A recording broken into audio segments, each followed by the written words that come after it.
ಪಾರ್ಲೆಜಿ ಭಾರತದ number 1 biscuit list ಅಲ್ಲಿ ಬರೋದಕ್ಕೆ ಕಾರಣವೇನು? ಜೊತೆಗೆ ಪಾರ್ಲೆಜಿ ಬಿಸ್ಕೆಟ್ ಮ್ಯಾನುಫ್ಯಾಕ್ಚರಿಂಗ್ ಶುರುವಾಗಿ 28 ವರ್ಷಗಳಾದರೂ ಇವತ್ತಿಗೂ ಇದರ ಬೆಲೆ ಯಾಕೆ ಹೆಚ್ಚಿಸಿಲ್ಲ ಗೊತ್ತಾ? ಹಾಗೂ ಪಾರ್ಲೆಜಿ ಕಂಪನಿ ಹುಟ್ಟಿಕೊಂಡಿದೆ ಹೇಗೆ? ಇವೆಲ್ಲ ವಿಷಯಗಳನ್ನ ಇವತ್ತು ನಿಮ್ಮೊಂದಿಗೆ ಒಂದೊಂದಾಗಿ ಹಂಚ್ಕೊಳ್ತಿದ್ದೀನಿ.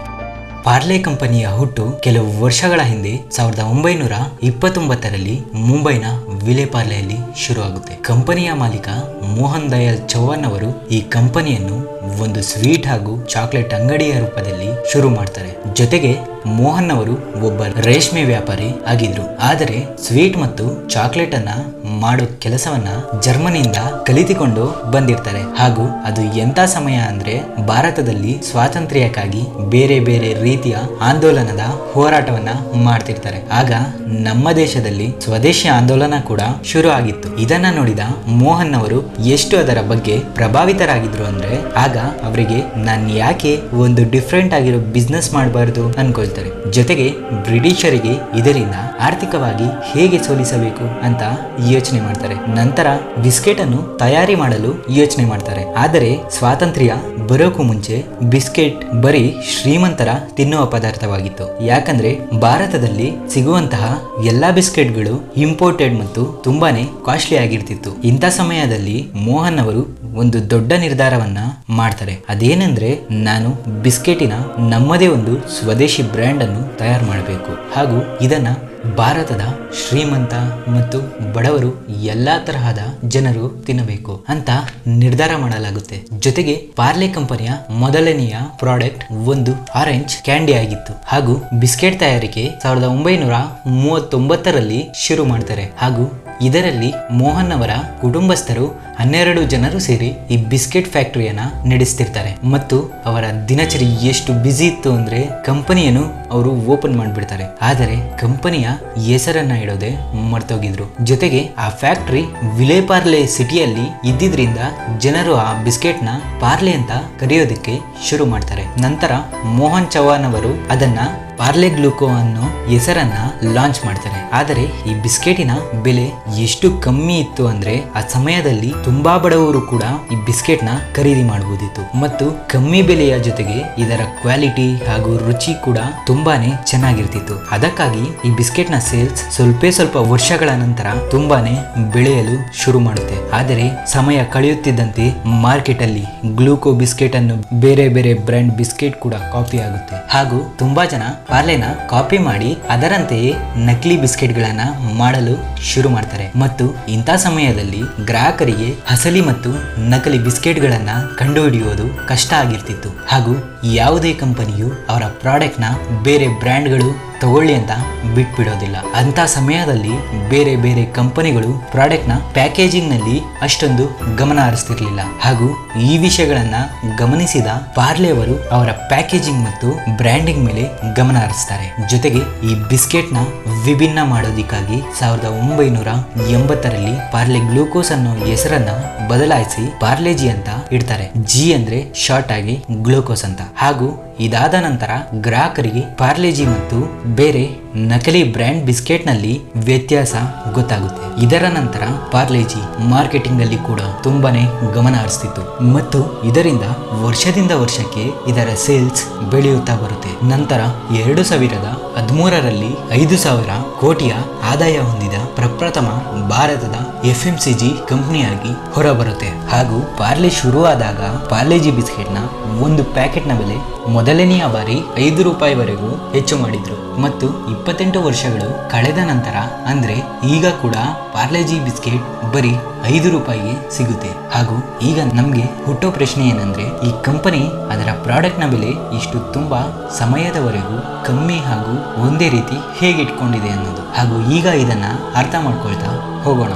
Low profit margin. ನಾನು ನಿಮ್ಗೆ ಆಗ್ಲೇ ಹೇಳಿದ ಹಾಗೆ ಬಿಸ್ಕೆಟ್ ನ ಬೆಲೆ ಶುರು ಮಾಡಿದಾಗ್ಲೇ ಕಮ್ಮಿ ಇಟ್ಟಿದ್ರು. ಹಾಗೂ ಬೆಲೆ ಕಮ್ಮಿ ಅಂದ್ರೆ ನಾರ್ಮಲ್ ಆಗಿ ಈ ಪ್ರಾಡಕ್ಟ್ ನ ಮೇಲೆ ಅವರ ಮಾರ್ಜಿನ್ ಕೂಡ ತುಂಬಾನೇ ಕಮ್ಮಿ ಆಗಿರ್ತಿತ್ತು. ಮತ್ತು ಈ ಕಂಪನಿ ಅದರ ಕಮ್ಮಿ ಬೆಲೆಯ ಪ್ರಾಡಕ್ಟ್ ಇಂದ ಭಾರತದ ಎಲ್ಲ ಅಂಗಡಿ, ಎಲ್ಲ ಮನೆ, ಜೊತೆಗೆ ಎಲ್ಲ ವರ್ಗದ ಜನರಿಗೆ ಈ ಪ್ರಾಡಕ್ಟ್ ಗಮನಕ್ಕೆ ಬರೋ ಹಾಗೆ ಮಾಡ್ತಾರೆ. ನಂತರ ಈ ವಿಷಯವನ್ನ ಜನರ ತಲೆಯಲ್ಲಿ ತುಂಬಾ ಕ್ವಾಲಿಟಿ ಇರುವ ಲೋ ಬಜೆಟ್ ಬಿಸ್ಕೆಟ್ ಆಗಿ ಹೊರತರ್ತಾರೆ. ಹಾಗೂ ಕಂಪನಿಯು ಇದನ್ನು ಒಂದು ಡ್ರೈವರ್ ಪ್ರಾಡಕ್ಟ್ ನ ಆಗಿ ಉಪಯೋಗಿಸಿತ್ತು. ಜೊತೆಗೆ ಈ ವಿಷಯ ನಿಮ್ಗೆ ಗೊತ್ತಿರಲಿ, ಬಿಸ್ನೆಸ್ ಅಲ್ಲಿ ಡ್ರೈವರ್ ಅಂದ್ರೆ ಒಂದು ಪ್ರಾಡಕ್ಟ್ ಹಾಗೂ ಸರ್ವಿಸ್ ನ ಬರೀ ಒಂದು ಪ್ರಾಫಿಟ್ ಮಾಡೋದಕ್ಕೆ ಬದಲಾಗಿ ಕಂಪನಿಯ ಹೆಸರನ್ನ ದೊಡ್ಡದಾಗಿ ಬೆಳೆಸುವುದಾಗಿರುತ್ತೆ. ಹಾಗೂ ಈಗ ಇಲ್ಲಿ ಕೂಡ ಒಂದು ಪ್ರಶ್ನೆ ಹುಟ್ಟುತ್ತೆ, ಕಂಪನಿಯು ಪಾರ್ಲೆಜಿ ಮೇಲೆ ಲಾಭ ಕಮ್ಮಿ ಇಕ್ಕಿದ್ರು ಅವರು ದುಡ್ಡು ಹೇಗೆ ಮಾಡ್ತಾರೆ ಅನ್ನೋದು. ಪಾರ್ಲೆ ಕಂಪನಿಯ ಹತ್ತಿರ ಪಾರ್ಲೆಜಿ ಹೊರತು ಹಲವು ಪ್ರಾಡಕ್ಟ್ ಗಳಿವೆ. ಇದರಲ್ಲಿ crack Jack, hide and seek, Monaco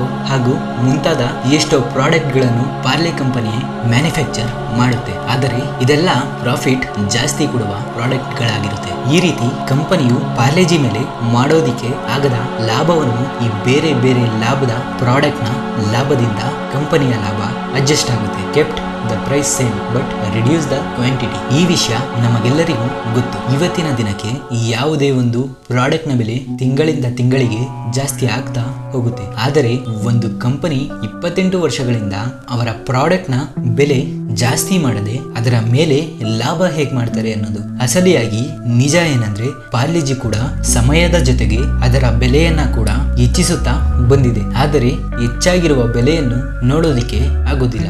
ನೀವೇನಾದ್ರೂ 15ರಿಂದ 20 ವರ್ಷಗಳ ಮುಂಚೆ ಪಾರ್ಲೆಜಿ ಬಿಸ್ಕೆಟ್ ಪ್ಯಾಕೆಟ್ ನ ಗಮನಿಸಿದ್ರೆ ಆ ಸಮಯದಲ್ಲಿ 5 ರೂಪಾಯಿನ ಪಾರ್ಲೆಜಿ ಬಿಸ್ಕೆಟ್ ಅಲ್ಲಿ 90ರಿಂದ 100 ಗ್ರಾಮ್ ಅಷ್ಟು ಬಿಸ್ಕೆಟ್ ಬರ್ತಿತ್ತು. ಆದರೆ ಇವತ್ತಿಗೆ ಅದು ಬರೀ 50ರಿಂದ 60 ಗ್ರಾಮ್ಗಳಷ್ಟು ಬಿಸ್ಕೆಟ್ ಇರುತ್ತೆ. ಜೊತೆಗೆ ಒಂದು ಕಡೆಯಿಂದ ನೋಡೋದಾದ್ರೆ ಪಾರ್ಲೆಜಿ ಕೂಡ ಸಮಯದ ಜೊತೆಗೆ ಬೆಲೆಯನ್ನು ಕೂಡ ಜಾಸ್ತಿ ಮಾಡಿದೆ. ಆದರೆ ಈಗಿರುವ ಪಾರ್ಲೆಜಿ ಬಿಸ್ಕೆಟ್ ನ ರೇಟ್ ಅಲ್ಲಿ ಬದಲಾವಣೆ ಮಾಡಿಲ್ಲ. ಹಾಗೂ ಒಂದು ಬಾರಿ ಪಾರ್ಲೆಜಿ ಅವರ ಬಿಸ್ಕೆಟ್ ಪ್ಯಾಕ್ ಮೇಲೆ 50 ಪೈಸೆ ಜಾಸ್ತಿ ಮಾಡಿದ್ರು. ಇದರಿಂದ ಅವರ ಸೇಲ್ಸ್ ಒಂದೇ ಸರಿ ಕಮ್ಮಿ ಆಗಿತ್ತು. ಇದನ್ನ ಗಮನಿಸಿದ ಕಂಪನಿಗೆ ಅದೇ ಸಮಯದಲ್ಲಿ ಅರ್ಥ ಆಗಿದ್ದೇನೆಂದ್ರೆ ಅವರ ಪ್ರಾಡಕ್ಟ್ ತುಂಬಾನೇ ಪ್ರೈಸ್ ಸೆನ್ಸಿಟಿವ್ ಅಂತ ಗೊತ್ತಾಗುತ್ತೆ. ಇದರಿಂದ ಅವರು ಪಾರ್ಲೆಜಿಯ ಪ್ಯಾಕೆಟ್ ನ ಬೆಲೆ 5 ರೂಪಾಯಿ ಅಂತೆಯೇ ಫಿಕ್ಸ್ ಮಾಡ್ತಾರೆ. ಆದರೆ ಸಮಯದ ಜೊತೆಗೆ ಬಿಸ್ಕೆಟ್ ನ ಕ್ವಾಂಟಿಟಿನ ಮಾತ್ರ ಕಮ್ಮಿ ಮಾಡ್ತಾ ಬರ್ತಾರೆ. Buying raw materials at an extremely low price. ಅಂದ್ರೆ ಯಾವುದೇ ಬಿಸ್ನೆಸ್ ಆಗಿದ್ರು ಕಚ್ಚಾ ವಸ್ತುಗಳನ್ನ ಸರಿಯಾದ ಸೂಕ್ತ ಬೆಲೆಗೆ ಖರೀದಿ ಮಾಡೋದು ತುಂಬಾನೇ ಯೋಚಿಸಬೇಕಾಗುತ್ತೆ. ಮತ್ತು ಕಚ್ಚಾ ವಸ್ತುಗಳ ಖರೀದಿಯಲ್ಲಿ ಎಷ್ಟು ನಾವು ಹಣವನ್ನ ಕಮ್ಮಿ ಉಪಯೋಗಿಸ್ತೀವೋ ಅಷ್ಟು ಹಣವನ್ನು ಕಂಪನಿಯ ನೆಟ್ ಪ್ರಾಫಿಟ್ ಅಂದರೆ ಲಾಭವಾಗಿರುತ್ತೆ. ಅದು ಪಾರ್ಲೆಜಿ ವಿಷಯದಲ್ಲಿ ನೋಡೋದಾದ್ರೆ ಈ ಕಂಪನಿ ಕಮ್ಮಿ ಬೆಲೆಯಲ್ಲಿ ಕಚ್ಚಾ ವಸ್ತುಗಳನ್ನ ಖರೀದಿ ಮಾಡೋದ್ರಲ್ಲಿ ಭಾರತದಲ್ಲಿ ತುಂಬಾನೇ ಫೇಮಸ್. ಆದರೆ ಪಾರ್ಲೆಜಿ ಅವರು ಕಚ್ಚಾ ವಸ್ತುಗಳನ್ನ ತುಂಬಾನೇ ಯೋಚಿಸಿ ಆಯ್ಕೆ ಮಾಡಿ ಖರೀದಿ ಮಾಡ್ತಾರೆ. ಹಾಗೂ ಇವರು ತುಂಬಾ ಗಮನ ಹರಿಸೋದೇನೆಂದ್ರೆ ಕಚ್ಚಾ ವಸ್ತುಗಳನ್ನ ಡೈರೆಕ್ಟ್ ಆಗಿ ಓನರ್ ಗಳಿಂದ ಖರೀದಿ ಮಾಡೋದು. ಇದರಿಂದ ಬೇರೆ ಬೇರೆ ರೀತಿಯ ಕಮಿಷನ್ ಇಂದ ಇವರು ತಪ್ಪಿಸಿಕೊಳ್ತಾರೆ. ಹಾಗೂ ಇದರಲ್ಲಿ ಉಳಿಸಿದ ಹಣದಿಂದ ಇವತ್ತಿಗೂ ಪಾರ್ಲೆಜಿ ಅದರ ಬೆಲೆಯನ್ನು ಇಷ್ಟು ಸ್ಟೇಬಲ್ ಆಗಿ ಇಡೋದಕ್ಕೆ ಕಾರಣವಾಗಿದೆ. ಆಪರೇಷನಲ್ ಎಫಿಷಿಯನ್ಸಿ ಅಂದರೆ ಯಾವುದಾದರೂ ಒಂದು ಪ್ರಾಡಕ್ಟ್ ನ ಬೆಲೆ ಕಮ್ಮಿ ಇತ್ತು ಅಂದ್ರೆ ಹಾಗೂ ಲಾಭವನ್ನು ಜಾಸ್ತಿ ಮಾಡಬೇಕು ಅಂದ್ರೆ ಅವರ ಪ್ರೊಡಕ್ಷನ್ ಲೈನ್ ಎಫಿಷಿಯಂಟ್ ಆಗಿ ಇರಬೇಕು. ಯಾಕಂದ್ರೆ ಪ್ರೊಡಕ್ಷನ್ ಲೈನ್ ಎಫಿಷಿಯಂಟ್ ಆಗಿ ಇಲ್ಲ ಅಂದ್ರೆ ಪ್ರಾಡಕ್ಟಿನ ಮ್ಯಾನುಫ್ಯಾಕ್ಚರಿಂಗ್ ಕಾಸ್ಟ್ ಜಾಸ್ತಿ ಆಗುತ್ತೆ. ಹಾಗೂ ಮ್ಯಾನುಫ್ಯಾಕ್ಚರಿಂಗ್ ಬೆಲೆ ಹೆಚ್ಚಾದಾಗ ಕಂಪನಿಗೆ ಪ್ರಾಡಕ್ಟ್ ನ ಬೆಲೆ ಕೂಡ ಹೆಚ್ಚು ಮಾಡಬೇಕಾಗುತ್ತೆ. ಆದರೆ ತುಂಬಾ ಕಂಪನಿಗಳು ಇದರ ಮೇಲೆ ಅಷ್ಟೊಂದು ಗಮನ ಹರಿಸೋದಿಲ್ಲ. ಆದರೆ ಪಾರ್ಲೆಜಿಯ ಪ್ರಾಡಕ್ಟ್ ಲೈನ್ ಮಾರ್ಕೆಟ್ ಅಲ್ಲಿ ಇವತ್ತಿಗೂ ತುಂಬಾನೇ ಹೆಸರನ್ನು ಮಾಡಿದೆ. ಮತ್ತು ನೀವು ಕೇಳಿದ್ರೆ ಆಶ್ಚರ್ಯರಾಗ್ತೀರಾ, ಪಾರ್ಲೆಜಿಯ 115 ಟನ್ನಿನ ಬಿಸ್ಕೆಟ್ ಮಾಡೋದಕ್ಕಾಗಿ ಬರೀ 1% ವೇಸ್ಟೇಜ್ ಹೊರಬರುತ್ತೆ. ಜೊತೆಗೆ ಪಾರ್ಲೆಜಿಯ ಕೆಲಸಗಾರರ ಪ್ರೊಡಕ್ಟಿವಿಟಿ ಲೆವೆಲ್ ಕೂಡ ತುಂಬಾನೇ ಜೋರಾಗಿದೆ. ಯಾಕಂದ್ರೆ ಅವರು ಈ ಪೂರ್ತಿ ಪ್ರೋಸೆಸ್ ನ ತುಂಬಾನೇ ಚೆನ್ನಾಗಿ ಸೆಟ್ ಮಾಡಿರೋದ್ರಿಂದ ಈ ಕಂಪನಿಯಲ್ಲಿ ಕೆಲಸ ಮಾಡುವ ಯಾವುದೇ ಕೆಲಸಗಾರರು ಸಮಯವನ್ನ ವ್ಯರ್ಥ ಮಾಡೋದಕ್ಕಾಗಿ ಸಮಯನೇ ಸಿಗೋದಿಲ್ಲ.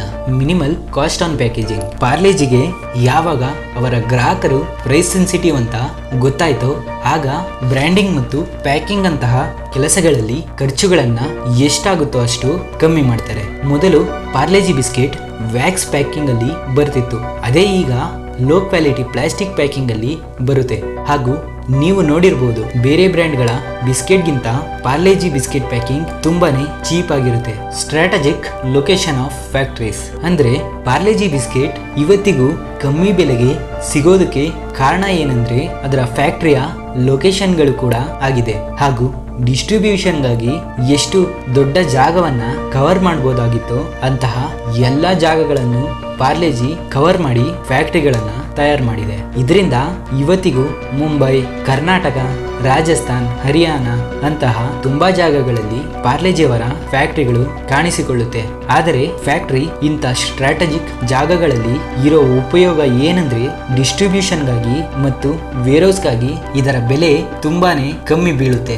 ಜೊತೆಗೆ ಪ್ರಾಡಕ್ಟ್ ನ ಸಪ್ಲೈ ಸ್ಪೀಡ್ ಆಗಿರೋದ್ರಿಂದ ಇನ್ವೆಂಟರಿ ಮತ್ತು ಫಂಡ್ಸ್ ಗಳು ಹಾಗೆ ಬೆಳೆಯುತ್ತಾ ಬರುತ್ತೆ. ಡಿಫರೆಂಟ್ ಪ್ರೈಸ್ ವೇರಿಯಂಟ್ಸ್ ಅಂದರೆ ಭಾರತದಲ್ಲಿ ಬೇರೆ ಬೇರೆ ತರಹದ ಜನರು ಇದ್ದೇ ಇರ್ತಾರೆ. ಅವರಿಗೆ ಕೊಂಡುಕೊಳ್ಳಬೇಕಾದ ಬೇರೆ ಬೇರೆ ರೀತಿಯ ಯೋಚನೆಗಳಿರುತ್ತೆ. ಒಂದು ಸಣ್ಣ ಎಕ್ಸಾಂಪಲ್ ಇಂದ ಅರ್ಥ ಮಾಡ್ಕೊಳ್ಳೋಣ.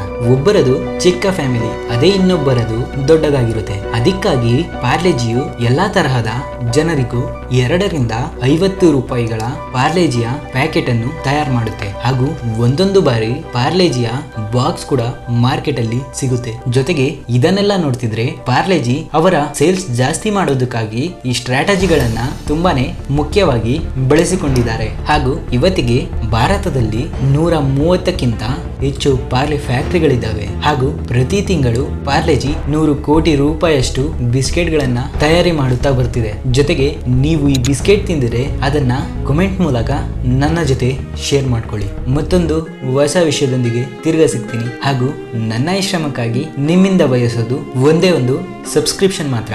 ಧನ್ಯವಾದಗಳು.